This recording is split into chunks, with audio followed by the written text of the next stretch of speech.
नमस्कार विद्यार्थी मित्रांनो, मी भावी राहुल पगार इयत्ता 7वी। आज मी तुम्हाला एड्स दिनाबद्दल थोडक्यात माहिती सांगणार आहे। HIV एड्स हा जगभर पसरलेला एक जीवघेणा रोग आहे। हा रोग HIV ह्यूमन इम्युनोडेफिशियन्सी व्हायरस यामुळे होतो।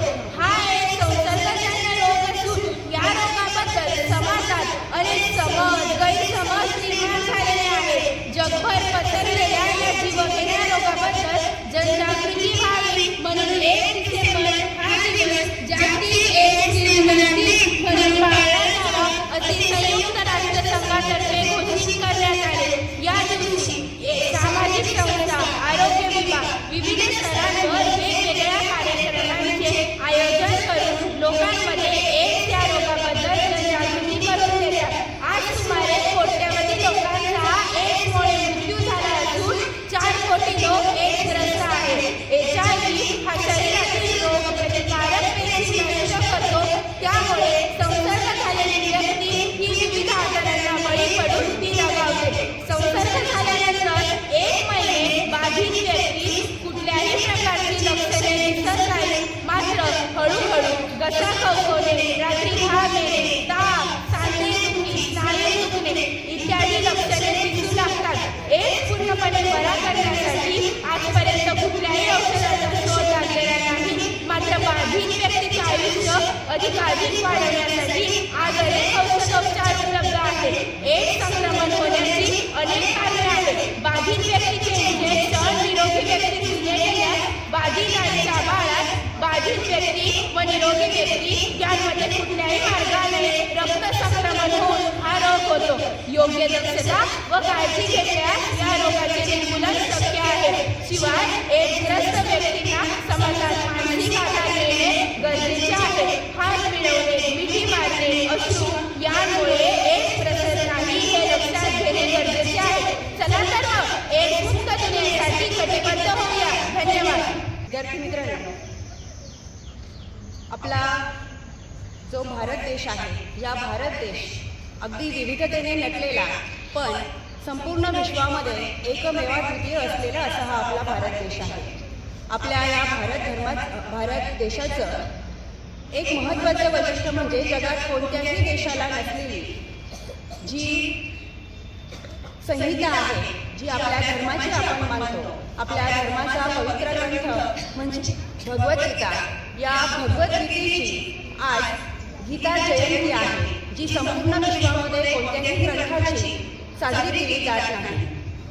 आपली भगवद्गीता म्हणजे बघा की ज्या वेळेस महाभारतामध्ये श्रीकृष्ण आणि अर्जुन यांचा संवाद चाललेला होता, पण तत्पूर्वी परिस्थिती अशी होती की पांडव आणि कौरव यांच्यामध्ये युद्ध सुरू होणार होतं आणि युद्धाच्या वेळेस ज्या वेळेस अर्जुन युद्ध करण्यास नकार देतात आणि म्हणतात की समोर सगळे माझे आप्त आहेत, स्वकीय आहेत, नातेवाईक आहेत, या सगळ्यांशी युद्ध करून मी आपला कुलक्षय करून घेणार नाही आणि अशा वेळेस आई युद्धाच्या वेळेस ते माघार घेतात। मग अशा वेळेस या अर्जुनाला उपदेश करण्याचं काम भगवान श्रीकृष्ण करतात। तो त्यांनी केलेला जो उपदेश आहे तो आजच्या दिवशी म्हणजे मार्गशीर्ष महिन्यातील शुक्ल पक्षातील एकादशी म्हणजे आजची मोक्षदा एकादशी, या एकादशीला भगवान श्रीकृष्णांनी अर्जुनाला गीतोपदेश केला।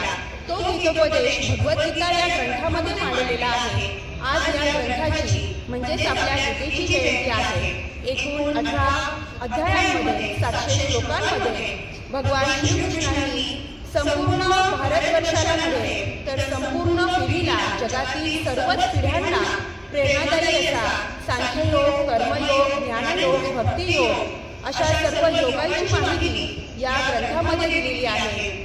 आणि तुम्हाला सर्वांना स्वामी विवेकानंदांची कथा माहीत असेल की ज्या वेळेस स्वामी विवेकानंद विश्व धर्म परिषदेमध्ये जेव्हा ते शिकागो येथे सहभागी झाले आणि सर्व देशातील लोकांनी आपापल्या देशाचा जो धर्मग्रंथ होता, पवित्र असा धर्मग्रंथ, तो तिथे मांडलेला होता आणि स्वामी विवेकानंद उशिरा आले आणि त्यामुळे त्यांनी तो ग्रंथ सर्वांच्या वर ठेवला।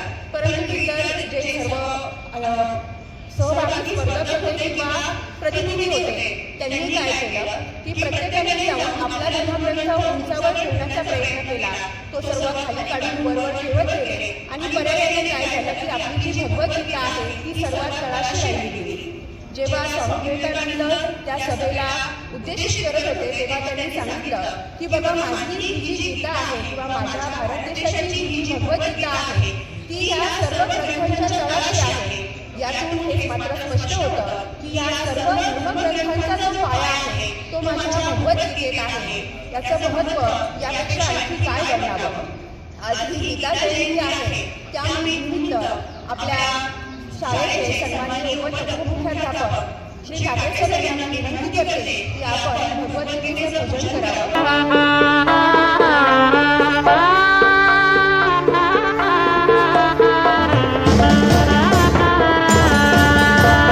नमो नमः. अहं कुमारी पगार भावी. ओम नमो भगवते वासुदेवाय. अथ नवमोऽध्यायः. श्री भगवानुवाच. इदं तु ते गुह्यतमं प्रवक्ष्यामि नसूयवे. जानन्मि जानसहितं यज्जात्वा मोक्ष्यसे शुभात्. राजवीर्या राजपूतं पवित्रं मिदमुत्तमं. प्रत्यक्षामगमं धर्म्यं सुसुखं कर्तुममेयम्. अश्रद्धधानां